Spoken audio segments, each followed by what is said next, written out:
Hi, my name is Jordan. I'm a grateful believer in Jesus Christ, and I struggle with anger, clinical anxiety, and control. Welcome back to the Crosstalk Cafe, everyone. Today we're doing things a little differently. I need to take the lead and get incredibly honest about something that has systematically damaged almost every area of my life, the toxic, negative effects of my obsession with control. Hi, my name is Chris. I'm a grateful believer in Jesus Christ, and I struggle with clinical anxiety, shame, and OCD. Jordan, I am so grateful you're willing to go there today.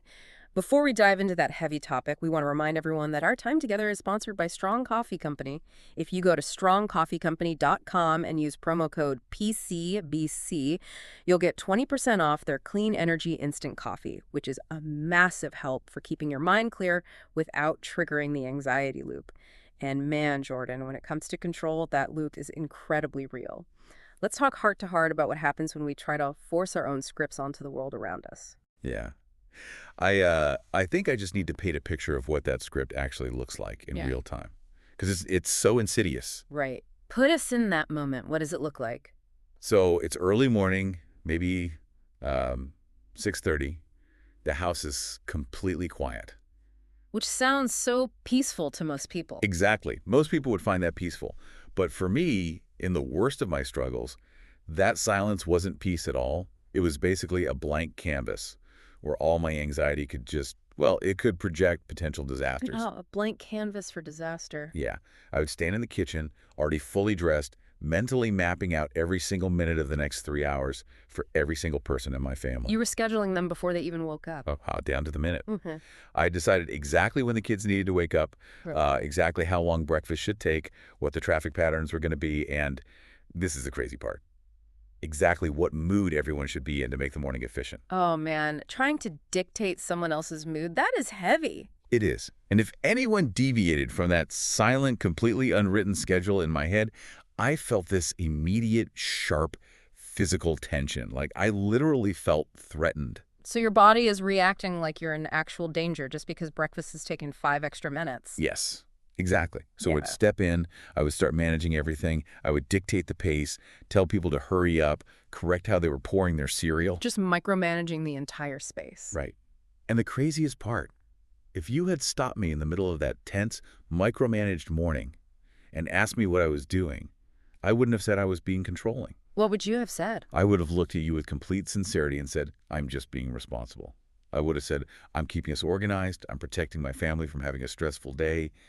It never felt malicious to me. It always wears a disguise. It does. It really does. It's the disguise of management.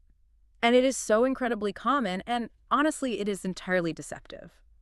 Because control rarely announces itself as a hostile takeover. Right. It doesn't walk in and say, I'm here to ruin everyone's day. Exactly. If it walked through the front door and announced, I am here to be a tyrant and crush the spirits of everyone in this house, your conscience would immediately reject it. You would recognize it as sin. I'd see it as a destructive force right away. Mm-hmm.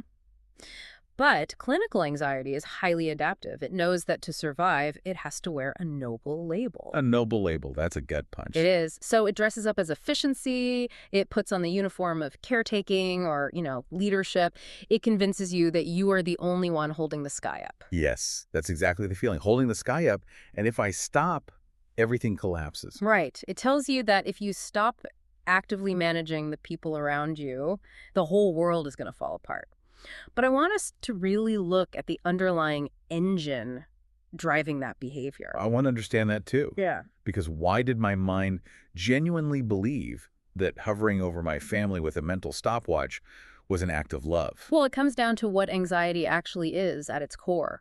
Anxiety is a profound intolerance of uncertainty. An intolerance of uncertainty. It looks at the future, even the immediate future, like a Tuesday morning carpool, and it sees a massive, terrifying void of unknown variables. Right, the what ifs. Exactly. What if there's traffic? What if someone forgets their homework? What if we are late and we look completely incompetent?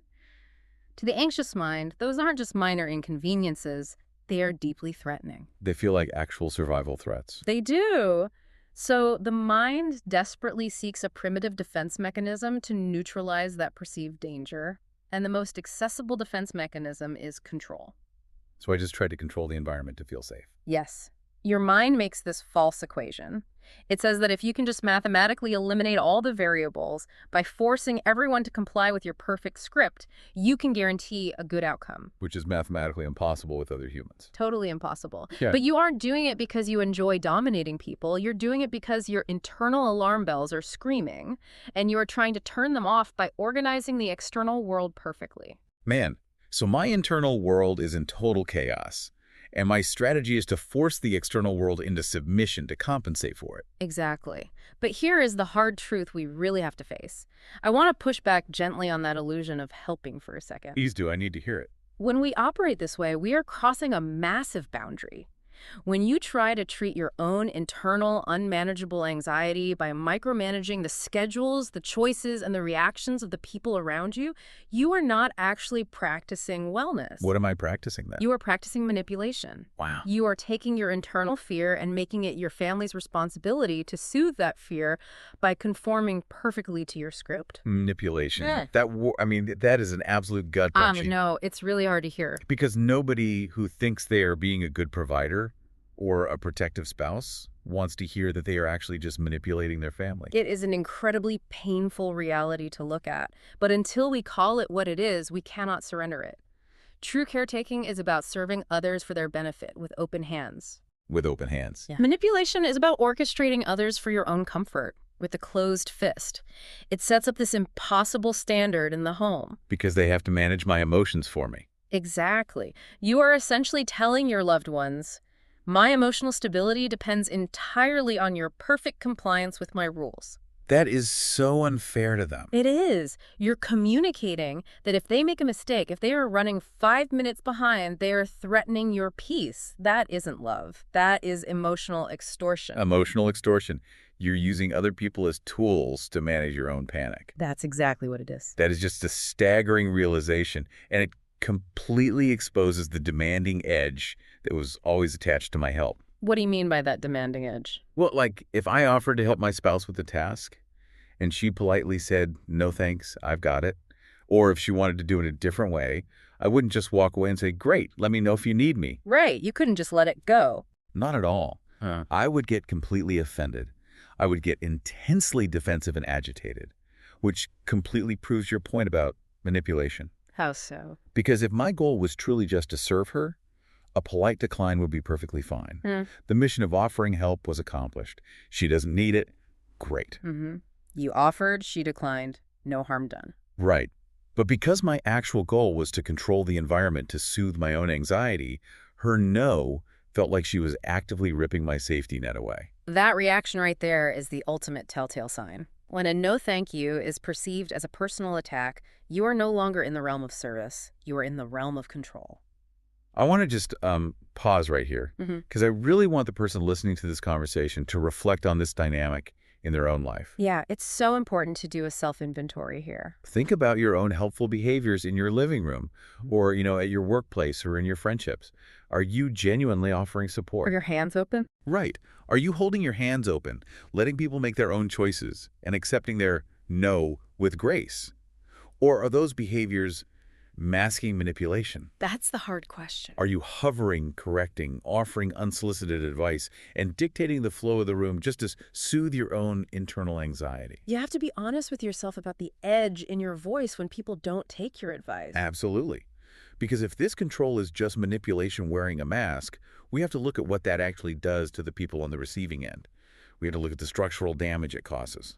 And that damage is rarely loud at first, is it? No, it's very quiet. It's usually a very slow erosion of the relationships you hold most dear. It absolutely is. It is the death of intimacy by 1,000 tiny corrections. Oof, 1,000 tiny corrections. I really want to talk about that relational erosion, and specifically the reality of what I call the eggshell environment. The eggshell environment. Break that down for us.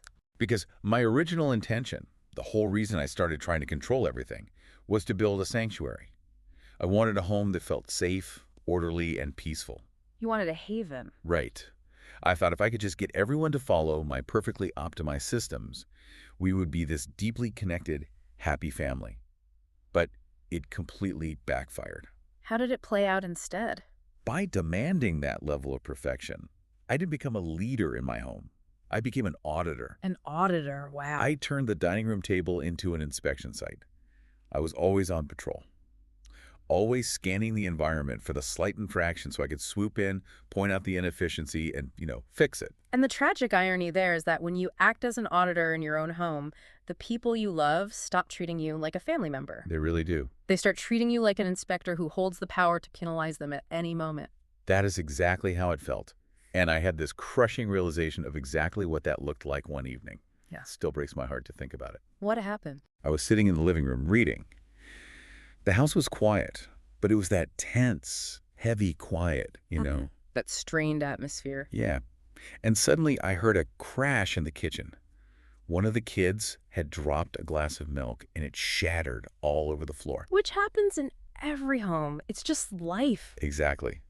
In a healthy home, a kid drops a glass. They might say, oops, they'll call out for some paper towels, and a parent comes in to help them clean it up. It's an accident. Right. You just handle it together. But that is not what happened in my house. Yeah. I sat there in the living room and listened. And the silence coming from the kitchen was deafening. Oh, no. There was no calling out for help. There was just a frantic, panicked sound of bare feet moving as fast as possible, desperately trying to sweep up the mess and wipe up the milk in absolute silence. You were terrified. They were terrified. I would hear it. They were terrified it would come in, analyze the situation, deliver a lecture on being careful, and completely ruin the entire evening with my intense disappointment. They were subtly and deliberately organizing their entire existence in that moment, just to avoid me. That story captures the relational dynamic perfectly. Because when a person constantly corrects, monitors, or judges the people they love, those loved ones simply adapt for survival. And they adapt by hiding. Yes. The most common adaptation is withdrawal. They stop sharing their hearts with you. They stop sharing their mistakes with you. Because it's not safe to make a mistake. Right. True intimacy requires vulnerability. It requires the ability to be fully known, flaws and all, and still be loved and accepted. You cannot be vulnerable with someone who is constantly evaluating your performance. No, you can't. It's fundamentally impossible to feel safe and judged at the exact same time. It really is. So your family begins to hide. They conceal their struggles. They shrink their personalities down. They try to become as small and invisible as possible just to stay off your radar. They walk on absolute eggshells. That phrase haunts me because it is so incredibly accurate. Walking on eggshells is exhausting. It is. If you have ever actually tried to physically walk on eggshells, you know the sensation. Every single step is calculated. Your body is totally tense. You're holding your breath. Yes. Yes. You are holding your breath, trying to distribute your weight perfectly so you don't hear that crack. To realize that I was forcing the people I love most to live in that physical and emotional posture inside their own home, it is devastating. You became the source of the danger. I did. I had become the primary source of anxiety for the people I was supposedly trying to protect. And look at the ultimate cost of that. You build this massive fortress of rules, routines, and expectations. You construct it to keep the unpredictability of life out. But the walls are too high. The walls are so high and the security checks are so intense that nobody wants to come inside. You end up sitting in the very center of a house full of people you deeply love, feeling entirely alone. The isolation is profound. You successfully managed the schedule, but you completely lost the hearts of your family in the process. That is exactly it. I was surrounded by my family, but I was completely, utterly alone. And while they were withdrawing from me externally, seeking peace by simply staying away from me, there was a totally different, incredibly violent reality happening inside my own mind. Right, because the control is destroying you internally too. It absolutely ravages your own nervous system. I want to explore this anxiety and anger loop we get stuck in, because the sheer mental toll of hypervigilance is staggering. It is entirely unsustainable. It is. When you attempt to control things that are inherently unmanageable, it actively breeds this intense paranoia and deep resentment inside of you. It has to, because the math of what you were trying to accomplish simply does not work. Right. You're trying to solve an unsolvable equation. You are attempting to manage the free will of other human beings, the unpredictable nature of the future, and the random variables of a fallen world. You cannot control those things, no matter how much willpower you exert. But the anxious mind refuses to accept that reality. So it just works harder. It goes into absolute overdrive trying to pre-calculate every possible timeline. And it is an utterly depleting way to live. My nervous system was kept in a constant state of red alert. Always scanning. always scanning the horizon for the next threat, the next disruption, the next failure in the system. And because of that, I could never, ever actually enjoy a quiet moment. Not even on a break. Not even on a vacation. A vacation is culturally designed for rest and recovery. But for me, it was a nightmare of hypervigilance. Oh, man. Tell me what that looked like. My family would be sitting on a beach, legitimately relaxing, listening to the waves, and my mind would be running 10 steps ahead, playing out worst-case scenarios. Like what? What were you worrying about on a beach? What if the rental car breaks down on the way to the airport? What if the restaurant we booked is closed? What if someone gets sick and we have to navigate an out-of-network hospital? Just a cascading avalanche of what-ifs. Exactly. I was carrying the weight of 1,000 imaginary catastrophes. I was trying to pre-solve problems that hadn't even happened yet. And completely missing the present moment. Entirely missing the actual beautiful moments happening right in front of me. And the physiological reality of that state is severe. When you are living in that constant state of hypervigilance, your body does not know the difference between an imaginary threat you just invented in your head and a real physical threat standing right in front of you. My body felt like it was fighting a war. Because it responds the exact same way. It floods your system with adrenaline, your heart rate elevates, your breathing becomes shallow. You are constantly braced for an impact that isn't actually coming. Braced for impact, yes. Yeah. That's exactly the physical feeling. You are running a high-performance engine in the red zone continuously, day after day, without ever letting it idle. But I want to ask you about the fragility of this whole system, because I noticed something really strange. What was it? The harder I tried to maintain this illusion of control, the less it actually took to completely shatter it. And the reaction when it shattered was always explosive. Like a hair trigger. Yes. Like a major crisis might happen, and I could handle it somewhat rationally. But if I had a plan for the afternoon and that plan shifted by just 5 measly minutes, I would completely lose my mind. A total meltdown over 5 minutes. Right. Why does a 5-minute delay feel like the end of the world to a controlling person? That is such a vital question. It goes back to the concept of the false equation we talked about earlier. The idea that my script keeps me safe. Exactly. You have convinced yourself that your safety and your peace are entirely dependent on this rigid structure you have built. You have tied your internal stability to external compliance. So any deviation is a threat. Precisely. When the schedule shifts by 5 minutes, it isn't just a minor inconvenience about time. To your anxious mind, it is terrifying proof that you are not actually in charge of the universe. It pulls the curtain back on the illusion. That 5-minute delay demonstrates that the world is unpredictable, that you are vulnerable, and that your fortress cannot actually keep the unknown out. The structure fails, and immediately all the panic and terror you were using that structure to suppress comes rushing to the surface. It exposes the absolute powerlessness that I am so terrified of. It does. Let me give another specific example. An unexpected bill arriving in the mail. Oh, that's a classic trigger. It wouldn't even have to be a massive, life-altering amount of money. Just a routine, unexpected expense that I hadn't factored into my perfectly balanced, heavily forecasted spreadsheet. A variable you missed. Right. And the moment I opened that envelope, my chest would tighten. The physical sensation of panic was completely overwhelming. Because the system failed. Yes. But here's the thing. The moment that fear spiked, it would immediately mutate. Mutate into what? It wouldn't stay as fear for more than a fraction of a second. It would instantly transform into bitter, blinding resentment and anger. It's a lash out. Immediately. I would immediately look for someone to blame.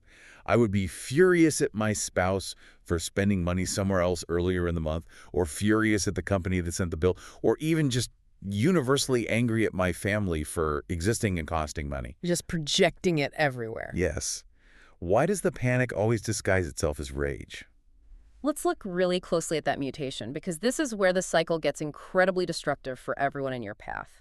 We have to map this direct link between shattered control, the resulting panic, and your default reaction of anger. Please, because I need to understand why I do that. When your self-manufactured safety nets inevitably fail, when the bill arrives or the schedule shifts, the underlying fear is exposed. But fear feels weak. It does. It feels pathetic. Fear feels intensely vulnerable. Your mind and your pride do not want to sit in the feeling of being small, powerless, and afraid. No, I hate that feeling more than anything. So the defense mechanism shifts gears. It instantly transforms that vulnerable panic into anger. Anger is the secondary emotion, but it feels powerful. It feels like strength. It feels like you are taking action.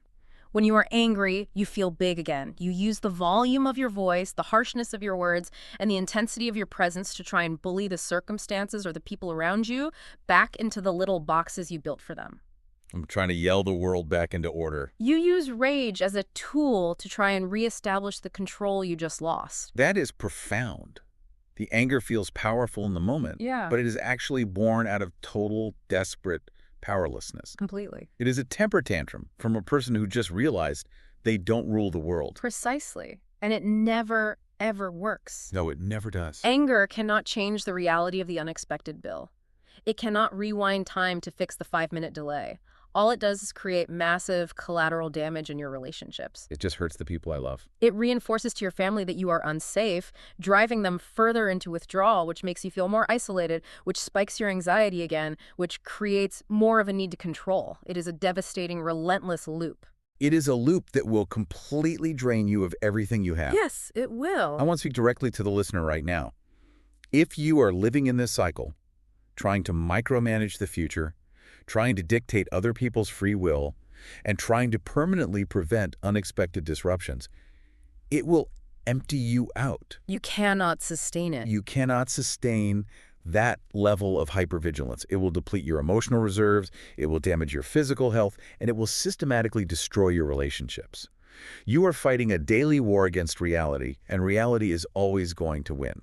Every single time. You cannot outplan the unpredictability of human life. You cannot. And if human willpower and forced compliance fail so violently, if gripping the steering wheel tighter only makes the vehicle spin further out of control, we have to ask where the actual solution lies. Because it's clearly not in more control. No, it is abundantly clear that we cannot fix a control issue by just trying harder to control our environment. That is just applying more of the exact same sickness to the problem. No, more willpower is not the answer. To find true recovery, we have to look much, much deeper than just behavioral modification. We have to look at the theology behind it. We do. We have to confront the spiritual bankruptcy that is sitting underneath all of this need for control. Because at the end of the day, my anxiety and my manipulation were just symptoms of a much larger, much darker problem. The price of playing God. The price of playing God, yes. This is the absolute core of the issue, and it is a theological reality we have to face with total honesty. In Celebrate Recovery, we lean heavily on principle 2. Coming to believe that a power greater than ourselves could restore us to sanity. Right. And what we find when we really examine a life fixated on self-manufactured control is that it is fundamentally a loud daily declaration of distrust toward Christ. It is. It is a refusal to believe that he is actually sovereign. It is an act of rebellion. And I had to reach a point where I confess this not just as a personality quirk or, a strict management style, but as a deep spiritual failure. A failure to trust. Yes. I had to realize that my control issues completely push God out of the picture. When I am active in this struggle, when I am micromanaging my family's morning routine and stressing over every 5-minute delay and demanding that the future bow to my spreadsheet, I am operating under the utter delusion that I am the savior of my own life. You put yourself right on the throne. I do. I am acting as if God cannot be trusted to handle my family, my finances, or my future unless I am constantly intervening to make sure he gets it right. It is a staggering level of pride when we step back and look at it objectively. It's embarrassing to admit. We are essentially standing before the creator of the universe, the God who spoke galaxies into existence, who numbers the hairs on our heads, who holds all of history in his hands, and we are looking at him and saying, I know you have the cosmos handled, Lord, but I am going to need to take the lead on this Tuesday morning carpool. Because I'm just not entirely confident you can manage the logistics. That is exactly what it is. It is intense spiritual arrogance masquerading as responsibility. I lived for years secretly believing that if I let go, if I stopped managing every detail, my world would completely fall apart. Which means you didn't believe the word of God. I didn't. I fundamentally did not believe the word of God when it says he holds all things together. I believed I was holding all things together. And the weight of trying to play God will completely crush a human being. It will break you in half. We were not designed with the capacity for omniscience. We were not built to carry the burden of knowing the future. We were not created with the ability to manage the outcomes of everyone else's free will. When we try to carry that weight, Our nervous system breaks down, our mind fractures, and our spirit goes bankrupt. And realizing how completely broken that system is, realizing that your best efforts to play God only resulted in isolation, rage, and profound anxiety, is where the path to sane living actually begins. Sane living. Principle 2. Yes. Principle 2 talks about coming to believe that a power greater than ourselves could restore us to sanity. The prerequisite for that principle is acknowledging that our current way of living, this hyper-vigilant, angry, controlling, self-reliant way, is the very definition of insanity. It is insane to try and control things you have zero power over. So, what is the biblical definition of sanity? Sanity requires a completely different physical and spiritual posture. It requires dropping our hands. Dropping our hands. I really want to focus on that phrase. It's a powerful image. Because for a person obsessed with control, that is the most terrifying and beautiful concept in the world. It is the physical posture of surrender. You can't control things with your hands at your sides. Right. You cannot hold on to the steering wheel. You cannot build a fortress, and you cannot point an angry finger at your family if your hands are open and drop by your sides. But help me understand what that actually looks like in practice. How do I physically and mentally drop my hands in the exact moment when the plan fails and the panic starts rising in my chest? That is the daily grinding execution of step 2. The solution isn't trying to control your anxiety through sheer willpower, because your willpower is already compromised. My willpower is the problem. Exactly. The only way out of the snare is to wake up every single day and actively admit your total powerlessness. It is a conscious choice to say, I am powerless over the future. I am powerless over the choices of other people. I am powerless over the unexpected variables of this day. Saying it out loud helps. It does. And then, in the very moment when the schedule shifts or the bill arrives and your body wants to brace for impact and your mind wants to reach for anger, you have to actively pause. Just stop the reaction. You literally open your hands, take a breath, and remind yourself of what is true in Scripture. You trust that Jesus is already working according to his good purpose, even in the disruption. Even when I can't see how. Even then, you remind yourself that you are not the general manager of the universe and you are officially relieved of duty. It is choosing the quiet freedom of surrender over the relentless, depleting warfare of micromanagement. The quiet freedom of surrender. That is the complete opposite of the tense, heavy, eggshell environment I spent years creating in my home. It's a totally different atmosphere. And you are so right. It is a daily, active, sometimes minute-by-minute choice.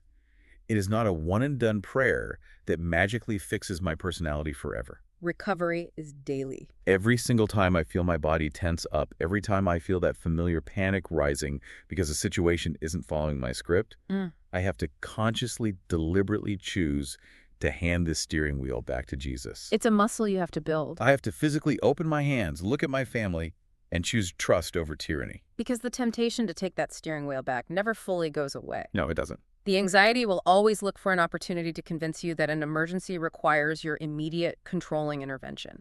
But every time you surrender it, every time you drop your hands, you reinforce your trust in the Word of God over the screaming of your own fears. You starve the fear and feed the faith. You reinforce the truth that He is entirely capable. And there is profound peace in realizing you don't have to be the savior anymore. Relieved of duty.